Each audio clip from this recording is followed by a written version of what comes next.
पाठ 18। कहानी लेखन, स्टोरी राइटिंग। अली और अब्राहम। अली और अब्राहम दो भाई थे। अली बड़ा था और अब्राहम छोटा था। उनके माता पिता कम उम्र में ही चल बसे थे।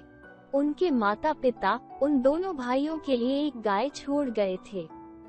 अली चालाक व लालची था, जबकि अब्राहम दयालु व ईमानदार था।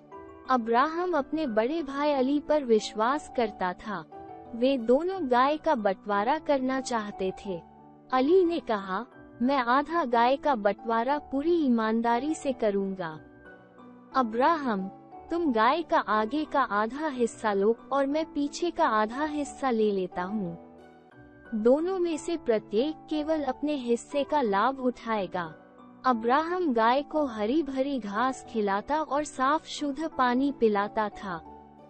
गाय स्वस्थ हो गई, वो और अधिक दूध देने लगी। अली गाय का दूध निकालकर बेच देता था, परंतु अब्राहम को कुछ भी नहीं देता था। अब्राहम ने जब अपना हिस्सा मांगा तो अली बोला, मैंने गाय के अपने आधे हिस्से से दूध निकाला। समझौते के अनुसार दोनों केवल अपने हिस्से के लाभ के हकदार हैं। अब्राहम कुछ नहीं बोला। अगले दिन अली जब दूध निकाल रहा था, उसी समय अब्राहम गाय के अगले हिस्से की डंडे से पिटाई करने लगा। इस पर गाय अपने पैर चलाने लगी। अली अब्राहम पर चिल्लाया, अरे बेवकूफ, गाय को क्यों मार रहा है? देख नहीं रहा मैं दूध निकाल रहा हूँ। गाय का आगे का आधा हिस्सा मेरा है। मैं अपने हिस्से में कुछ भी कर सकता हूँ, अब्राहम ने कहा। अली कुछ न कह पाया। अंत में वह गाय का दूध व दूध बेचकर मिले पैसे में से आधा हिस्सा अली को देने के लिए तैयार हो गया। अब्राहम ने कहा, पैसा और दूध देने से ही काम नहीं चलेगा। तुम्हें गाय को खिलाने व उसका ध्यान रखने में भी मदद करनी होगी। अली इसके लिए तैयार हो गया। दोनों भाई प्रेम से साथ साथ रहने लगे। क्रोध का घाव। एक बार एक छोटा बालक था जो क्रोधी स्वभाव का था। उसके पिता उसके क्रोधी स्वभाव से बहुत परेशान थी। उसके पिता ने एक बार उसे अपने पास बुलाया और कहा, जब भी तुमको क्रोध आए तो हथौड़ा लेकर एक कील अपने बगीचे की बाड़ में लगा देना। पहले दिन बालक ने 37 कीलें बगीचे की बाड़ में लगाईं। उसके बाद धीरे धीरे जब उसने कम क्रोध करने का प्रयास किया तो कीलों की संख्या कम होती गई। बालक ने महसूस किया कि क्रोध पर काबू करना कीलें लगाने से आसान काम था। इसी प्रकार एक दिन आया जब बालक ने अपने क्रोध पर पूरी तरह काबू करना सीख लिया। उसने यह बात खुश होते हुए अपने पिता को बताई। उसके पिता ने अब उससे कहा, बेटा, जब भी तुम अपने क्रोध पर काबू करो तो हर बार अपने द्वारा लगाई गई कीलों में से एक कील निकाल देना। इसी प्रकार दिन बीतते गए और एक दिन ऐसा आया जब बालक ने सभी कीलें बाड़ से निकाल दी। उसने यह बात जाकर अपने पिता को बताई। अब उसके पिता उसे लेकर बाड़ के पास पहुँचे। उन्होंने कहा, तुमने बहुत अच्छा प्रयास किया और तुम्हें सफलता भी मिली, परंतु बाड़ में हुए छिद्रों को देखो। बाड़ दोबारा पहले जैसी कभी नहीं हो सकती। इसी प्रकार क्रोध में कही गई हर बात एक घाव बना देती है। तुम किसी व्यक्ति को चोट पहुंचाकर उससे भले ही क्षमा मांग लो, परंतु घाव रह ही जाता है। इसलिए हमें कभी भी क्रोध नहीं करना चाहिए और न ही किसी से अपशब्द बोलने चाहिए। सोना। कौवा कौवी अपने एक बच्चे के साथ लक्ष्मण वन में रहते थे। वहाँ सोना नाम की कोयल भी रहती थी जो अनाथ थी, परंतु जंगल के सभी जानवर उसे अपनी बेटी मानते थे। सभी जीव जंतु प्रेम भाव से रहते थे। सुबह सुबह कोयल अपनी मधुर वाणी से सबके कानों में मिठास घोल देती थी।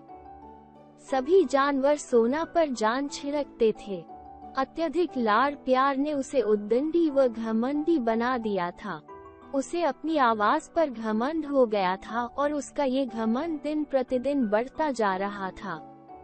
वो कौवा कौवी की कर्कश वाणी का उपहास उड़ाती रहती थी। एक दिन कौवा कौवी कहीं दाना लेने गए थे और उनका बेटा गज्जू अभी उड़ना नहीं जानता था, इसलिए वो नहीं गया। दोपहर हो गई थी, उसे जोरों से भूख लगी हुई थी और उसके माता पिता का कहीं आता पता नहीं था। उसने घोंसले से बाहर सिर निकाला तो देखा कोयल कुछ खा रही थी। उसे खाते देख गज्जू बोला, सोना दीदी मुझे भूख लगी है, मुझे भी कुछ खाने को दे दो। पर अपने घमंड में चूर कोयल ने उसे जोर से नीचे पटक दिया। उसकी उसी समय मृत्यु हो गई। सोना की यह हरकत लक्ष्मण वन के जानवरों व पशु पक्षियों को पसंद नहीं आई और उन्होंने सोना को कौवा कौवी के मना करने पर भी वन से निकाल दिया। वहां घूम रहे राजा के सैनिकों ने उसे पकड़कर कैद कर लिया। अब सोना राजा की मर्जी से ही गाती थी। उसे गुलामी भरा जीवन उबाऊ लगने लगा। अब उसे अपनी गलती का एहसास हो गया। वो मर तो जाती, परंतु पहले वो अपने माता पिता समान कौवा कौवी तथा अन्य पशु पक्षियों से माफी मांगना चाहती थी। एक बार राजा के पिता का श्राद्ध था। कौवा कौवी भी सोना की तलाश में वहां पहुंचे तो सोना की हालत देखकर उन्हें बहुत दुख हुआ। जब रात हुई और सब सो गए तो कौवा कौवी चुपचाप सोना के पास गए और उसे पिंजरे से आजाद कर दिया। अब सोना अपने घर लौट आए तथा उसने सभी वनवासियों व कौवा कौवी से अपने किए के लिए माफी मांगी। उसे उदास देखकर सब वनवासियों ने कहा, सुबह का भूला अगर शाम को घर आ जाए तो उसे भूला नहीं कहते हैं। आलसी ब्राह्मण। बहुत पुराने समय की बात है। एक आलसी ब्राह्मण एक गांव में रहता था। आलसी होने के कारण वह निर्धन भी था। वो किसी भी प्रकार का परिश्रम करने से बचता था, परंतु एक दिन अमीर बन जाने के सपने भी देखता था। वह दान में मिली वस्तुओं से ही अपना गुजारा करता था। एक दिन उसे दान में एक पात्र भरकर दूध मिला। वो बहुत प्रसन्न था और दूध से भरे पात्र को लेकर घर पहुंच गया। उसने दूध को उबाल लिया। उसने थोड़ा दूध पी लिया और बाकी दूध एक हंडिया में रख दिया। उसने उस दूध का दही जमाने के लिए उसमें थोड़ा सा दही भी डाल दिया। हंडिया को अपने पास ही टांगकर वह सो गया। सोते में देखा, सुबह तक हंडिया में भरा दूध जम जाएगा और दही बन जाएगा। मैं दही को मथकर उसमें से मक्खन निकाल लूंगा। मक्खन को गर्म करके उससे घी निकल आएगा। फिर मैं बाजार में जाकर उस घी को बेच दूंगा। घी बेचकर मिले धन से मैं एक गाय खरीदूंगा। फिर इसी प्रकार उस गाय का दूध, दही, घी बेचकर मैं बहुत सारी गायें खरीद लूंगा। धीरे धीरे मेरी अपनी गौशाला होगी। इसी प्रकार वह सपना देखता रहा। गांव के सभी लोग मुझसे दूध, दही, मक्खन और घी खरीदेंगे। मैं बहुत अमीर व्यक्ति बन जाऊंगा और फिर मेरा एक सुंदर अमीर युवती से विवाह होगा। जल्दी ही मेरे घर एक सुंदर पुत्र का जन्म होगा। वो शरारत किया करेगा। उसके शरारत करने पर मैं नाराज हो जाऊंगा और उसको सबक सिखाऊंगा। इसके लिए मैं उसकी डंडे से पिटाई करूंगा। सपने देखते देखते उसने सचमुच डंडा उठा लिया और अपने पुत्र को मारने का सोचने लगा।